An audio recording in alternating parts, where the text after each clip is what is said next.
Well, good morning, good afternoon, good evening, wherever you are tuning in to this next episode, episode 15 of A Voice from the Ever Change. Thanks for tuning in. I appreciate it. So this is a meditation program if you're new here. And in this program, I offer a guided meditation. Now I'll ring the meditation bell, which you've just heard in a few moments. I'll offer a guided meditation into silence. Then in that silent space, I offer a poem, which I composed. This is out of my latest book, A Voice from the Ever Change. And then I offer a commentary on that poem, which is also out of the book. That's also composed. And then after the commentary, I will probably just start riffing and talking, most often talking about the world situation that we find ourselves in currently. But the topic could be anything, really. That aspect or that part of the episode is completely improvised. So I just go off the rails, so to speak, which is a lot of fun. It's been a lot of fun, and many people in the comments, they've been telling me how much they appreciate that. So I think it's been beneficial for both myself and for those listening.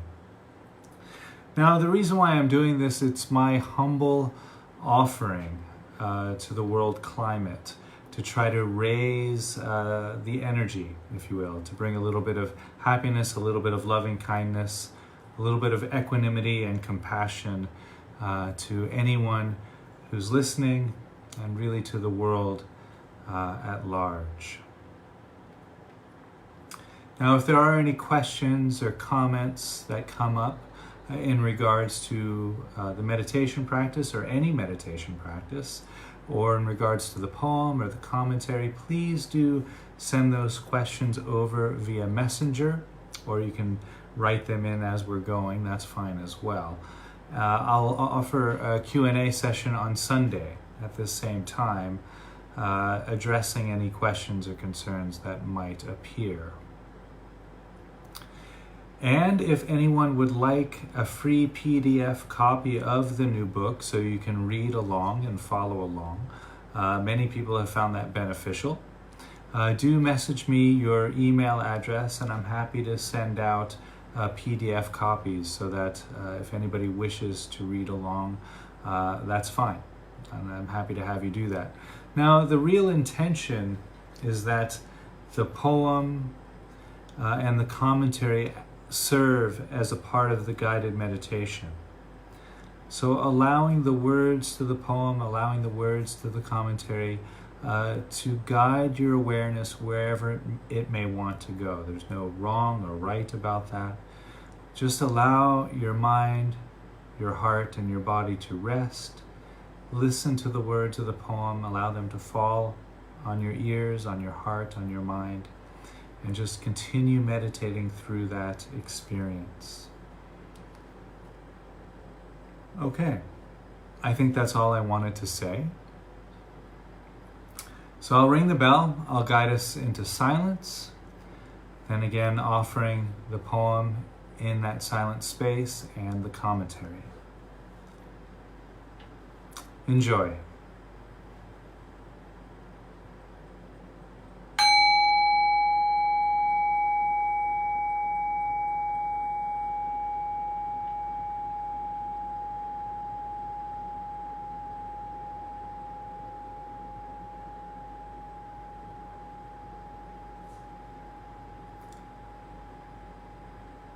So allowing the body, mind, and heart to rest. Just coming into this present moment experience right here and right now.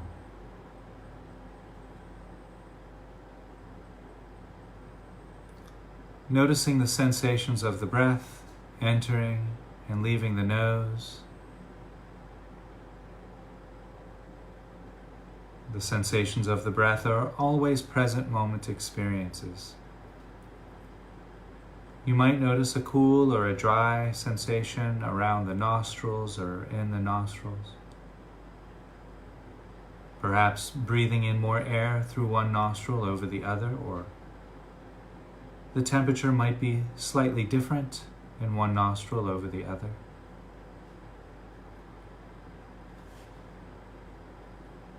Allowing awareness to expand to include the back of the throat, noticing the breath touching the back of the throat. Perhaps simply noticing the temperature changing from cooler to warmer as you inhale and exhale.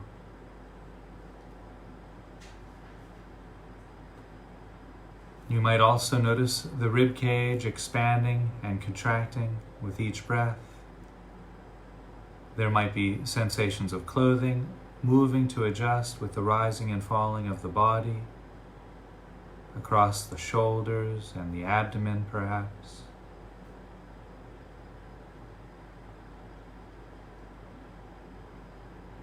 You might also notice the back moving out as you breathe in and in as you breathe out. You might notice the shoulders rising and falling with each breath.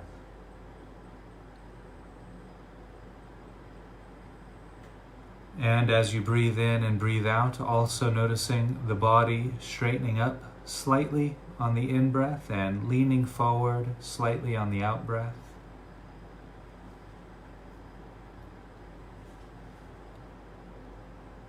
So we'll rest right there just for a few moments, maintaining awareness on the sensations of the breath. From the nose, the back of the throat, the chest and shoulders and back and abdomen, and any other sensations that you might notice arising as a result of the breathing process.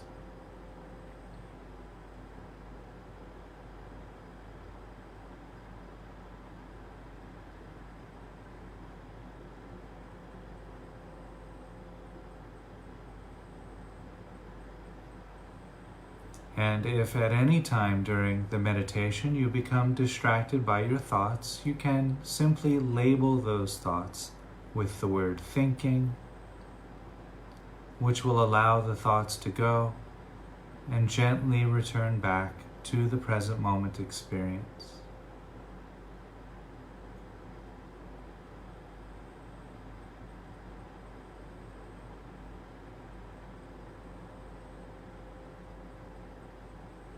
While maintaining awareness on the sensations of the breath, from the nose to the abdomen to the nose, allow awareness to expand again to include sensations of clothing resting against the shoulders,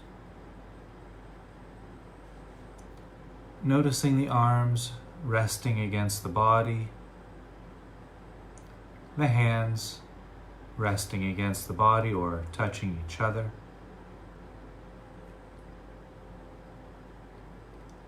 There might be sensations of clothing against the back.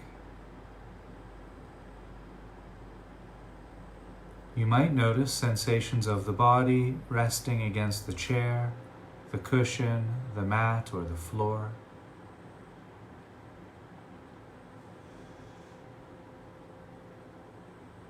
Perhaps noticing sensations of clothing against the legs, the feet against the mat or the floor.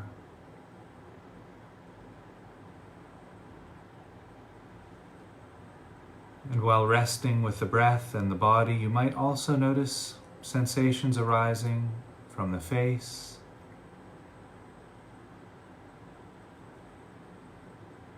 perhaps noticing sensations arising in the ears, the back of the neck,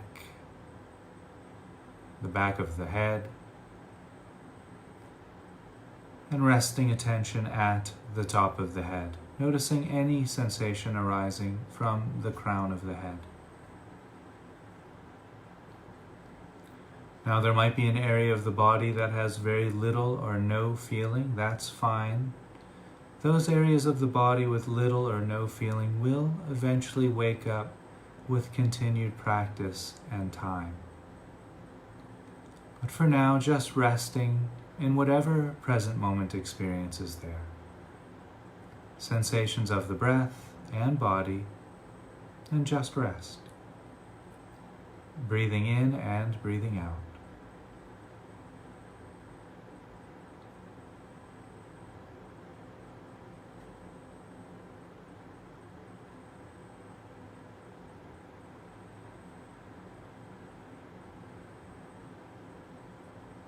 And while resting in this present moment experience, sensations of the breath, sensations of the body, you might also notice any sounds which might be available during this present moment experience. Perhaps there's music coming from a neighbor's next door radio or perhaps a television. There might be a conversation in the distance or perhaps a bird song. Maybe you're lucky enough to live near the water and you can hear the ocean or river. Perhaps the sound of traffic.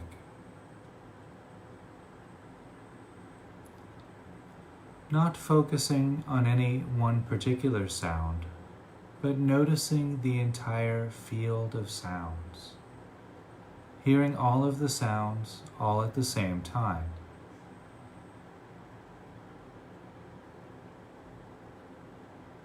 Now you might notice awareness focusing on a particular sound or sensation. That's quite normal. If that happens, allowing awareness to then expand back out from what you're focused on. Resting with the sounds, the sensations of body and breath, and just rest. Breathing in and breathing out.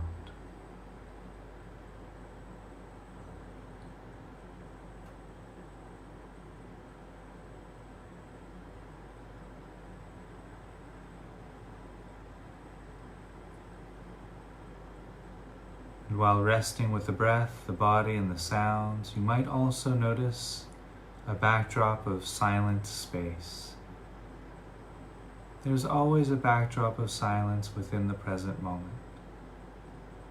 Some people feel it as a stillness or just a sense of quiet.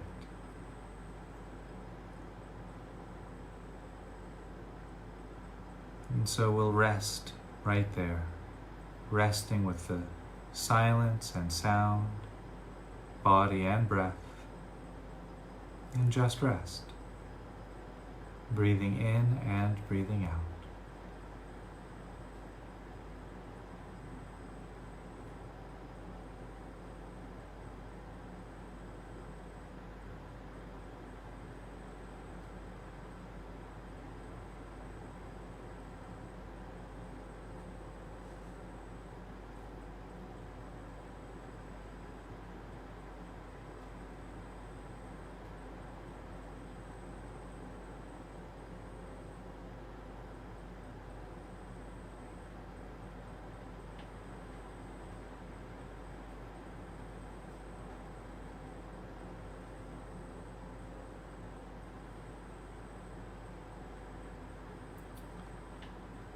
The poem.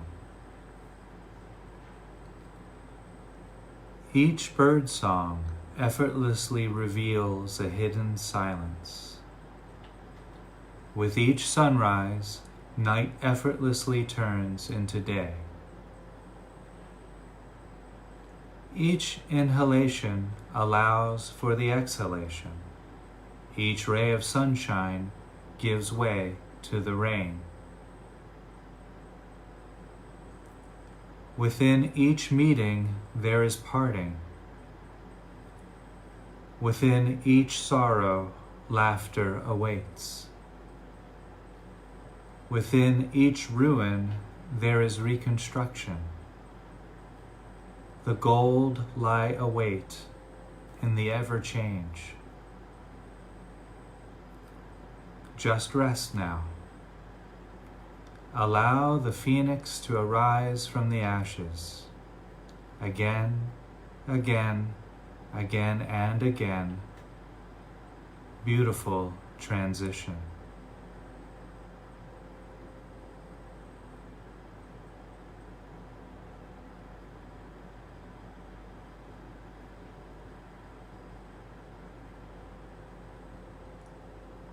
the commentary.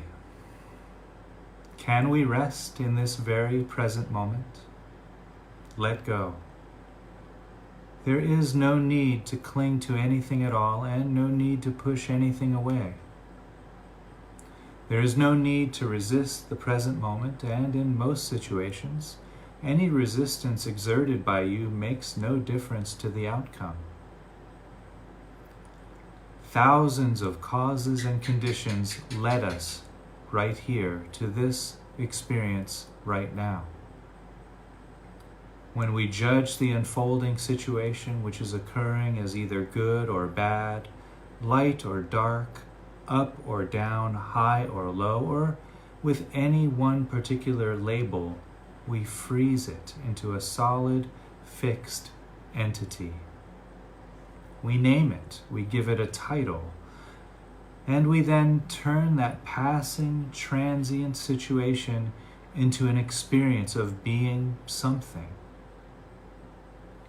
That something then takes on the feel of being permanent and fixed, which is a misperception, an illusion, and false. Nothing is ever just one something. Everything we have ever experienced, can ever experience, or will ever experience is a sum total of millions of causes and conditions leading into this present moment. In addition to that, the present moment in itself has millions of facets within it.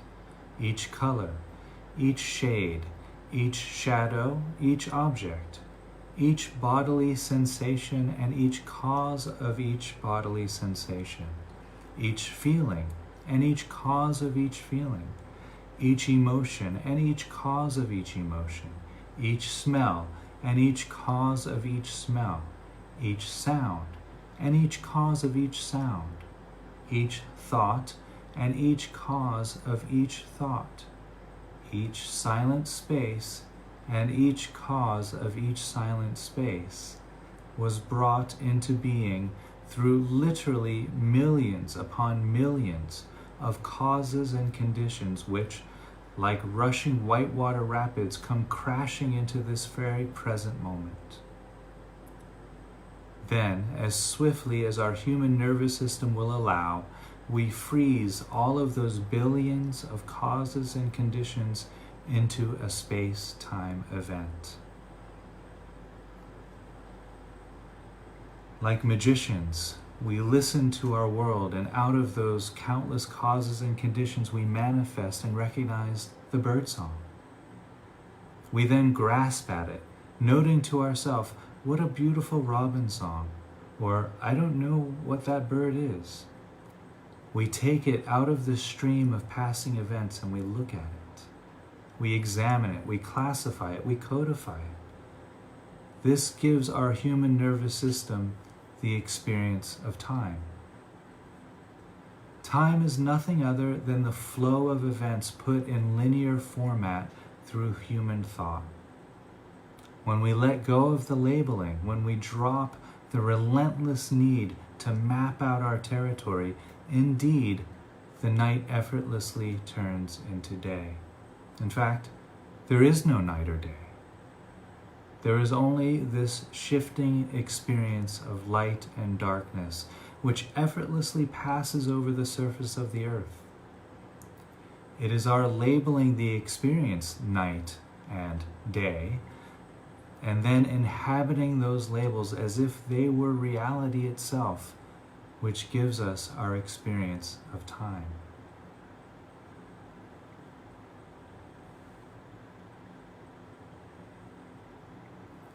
And each experience the human nervous system can encounter is exactly like that. Why? Because every experience has an opposite. All human experience arises in terms of opposites. That is the nature of human experience. There's nothing wrong with that. What limits us is when we believe the opposite labels to be the only choice we have given by reality.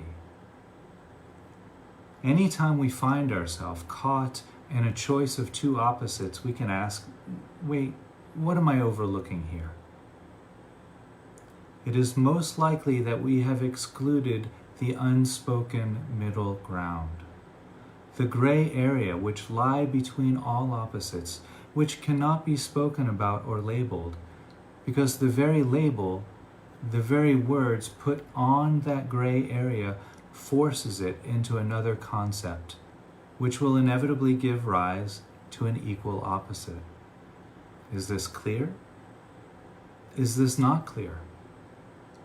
Just let go of clear and not clear. Just that is it.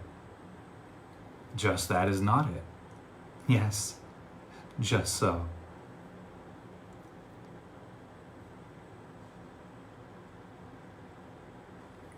In the meeting, there is parting. And in between the meeting and the parting, what is there? In between the sorrow and the laughter, can you see it? In between the ruin and the reconstruction, look. Rest and look. Look and rest. Rest in the looking, and look in the resting. If you think you have found it, you have lost. If you think you are lost, there is no hope. And if you think you are hopeless, start again. Rest. Rest and look. Look and rest. Rest in the looking. Don't make no answer the answer either. Nope, that isn't it. Just like the Zen master once said, if you say something, I will hit you 30 times. And if you say nothing, I will hit you 30 times. It isn't something. It isn't nothing. There, look.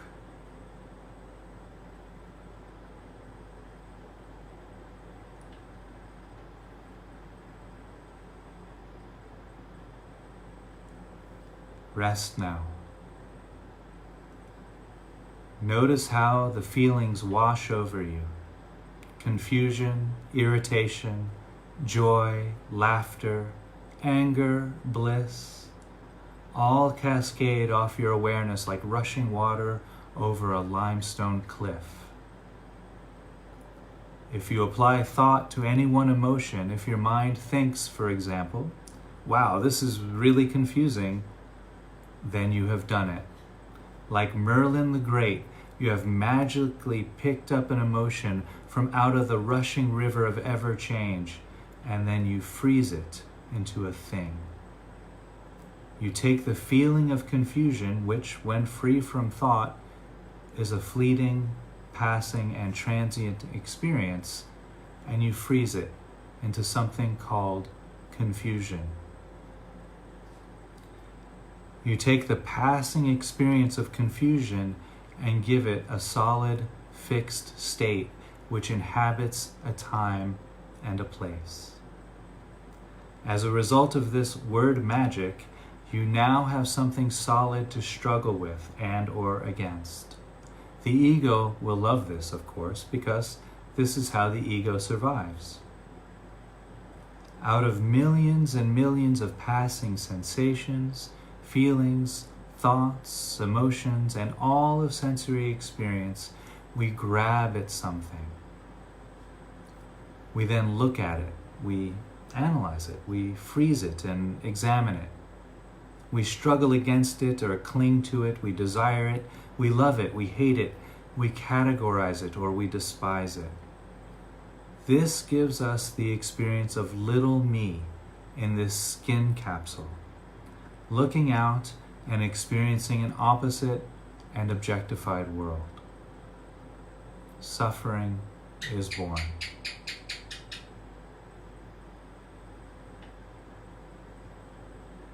Rest again. Let go. Rest in the ever change. Before the labeling, prior to the map making. Just rest. Just rest. Now, just rest.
So I hope you all found that helpful, entertaining, insightful perhaps.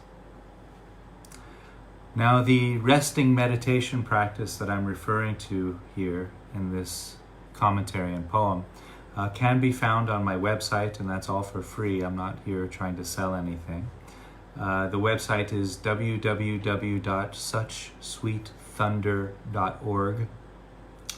Now I'll put it on the posting when I post this video later this evening. Also, I guided a resting practice on April 4th in this series last Saturday. So if you wish, you can just scroll through my Facebook page and find April 4th episode. It's also on my YouTube channel and blah, blah, blah, blah. It's everywhere that I am. So the resting meditation practice comes from the Dzogchen tradition of Tibetan Buddhism, but I don't teach from any particular religion. All of my teaching is secular, and I just hope to reach as many people cross faith, cross denomination, cross culture, as many people that I can help as possible.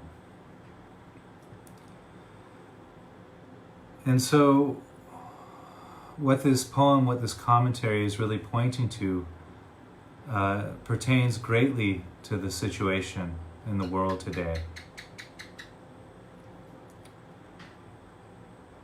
Because we take this situation that we're in and we freeze it, like Merlin the Great, the magician. We see something on the news and we respond, our body responds to that news. Tension, clenching, pushing away, sadness comes. Then through that physical experience, emotions are born, unpleasant feelings come out perhaps. Maybe we start crying, and then the mind starts, oh, this is terrible, how can this be happening? This is so sad. Whatever it is, now we've taken that experience out of the river of ever change. We've taken that news broadcast, out of the flow of the ever-changing life, and we've now frozen it into this experience that we can now push against, struggle against. And you notice that when we do that, we feel very closed and collapsed. If your mind is saying, it has to be this way, it can't be that way, then you know you're caught in that trap. You've now taken something out of that river and you've frozen it into an emotion, a solid fixed label: sadness, anger, hatred. It works the other way too: joy, happiness, any kind of emotion. We pull out of the river of ever change and we freeze it, we hold it. And if it's something pleasant, we cling to it. We want it to last forever, right? We feel this happiness because we're at this great party perhaps, and then we feel this joy and this laughter, and then the mind thinks, oh, I wish this could last forever. We've taken that laughter, we've taken that joy out of the river of ever change, and we're clinging to it. That clinging causes suffering, because now, eventually, like everything else, it passes. It's part of the ever change. We can't hold on to it forever. So it passes, that brings us suffering. Now if we take something that we find distasteful, fear, anger, sadness, we take that and we freeze it into a space-time event. We look at it, we analyze it, say, oh, this shouldn't be happening. This is stressful, this is causing me pain. Now we've frozen it. And the ironic thing is that when we do that, we don't want it to last unless we're caught in some kind of masochistic habit pattern. But generally, when we take something distasteful out of that river of life, that ever-changing flow of life, the irony is that we're doing that to protect ourselves. But it actually keeps it there. It keeps it in place. And so we take that, let's use the example of anger. We take that anger out of that river of ever change. Before that, it's not even anger. It's just a sensation in the body. It's just a feeling. And if we can just let it be a feeling without labeling it anger, without labeling it hatred, without labeling it any one word, it arises and it passes. But it's that labeling experience. We label that feeling in the body, that feeling in the mind, that feeling in the heart as anger, and we've then frozen it. We take it out of that river of ever change, and when we cling to it, this shouldn't be happening. I'm going to punch that guy in the jaw. That guy shouldn't be president. Whatever it is, that's causing our anger. And that gives our ego something to live on, something to thrive with. Now we feel alive. We feel like our ego. We feel like that's who I am, the guy who struggles against this particular thing, because that gives me a cause. That gives me something to live for. The truth is, we're much greater than all of that.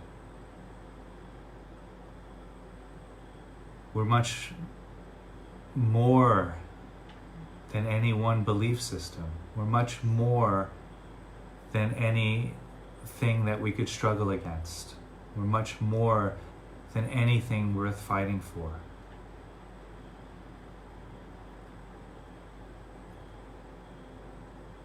And so the idea then is, when emotions come up, fear, anxiety, anger, lust, desire, to feel the emotion in the body, in the mind, in the heart. Rest in that feeling. If labeling starts to happen, it probably will. That's the habit of the human mind. We can just say thinking, that's just thinking. We don't need those labels. Let that go. Come back to the actual physical, visceral experience of the emotion. Feel the emotion in the body, in the mind, in the heart, and rest. Remember, the resting mind isn't the thinking mind. If you're in thought about the feeling, you're labeling it anger, fear, anxiety, dread, lust, passion, desire. All of those are thoughts. If you're caught in that, you're not resting. Let those thoughts go. Come back to the resting. When you do that, you're putting those feelings back into the river of ever change. That flowing river of life that's constantly streaming by like whitewater rapids flowing over a limestone cliff. All of our feelings, all of our thoughts, all of our emotions, all of our physical body, all of our breath, everything we see, everything we touch, everything we can experience, it's all a part of that river of ever change. So we don't need to do that. We don't need to struggle in that way.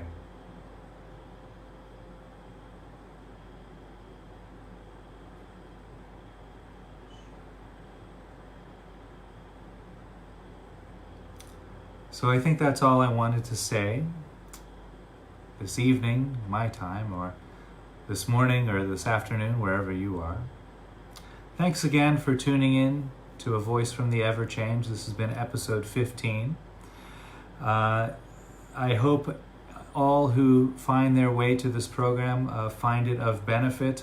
And thank you for being here, for being an audience. I find it so beneficial for my own well-being to put these, to put this energy, to put this light, to make this offering to the world. So thanks, thank you. I'll be back again tomorrow with more of the same. Please, everyone, stay safe, stay healthy. Keep washing your hands, keep sanitizing, keep up the social distancing. It's working. Anywhere, if you turn on the news or you tune in, anywhere that's practicing social distancing for a consistent period of time, the coronavirus is dropping. The cases are dropping. The death count is shrinking. So I think we can all agree that it's working. So if you can, stay home. If you can't, I usually say 3 meters apart. The doctors say 2 meters apart. But hey, an extra meter couldn't hurt, right? I'll see you all tomorrow. Thank you.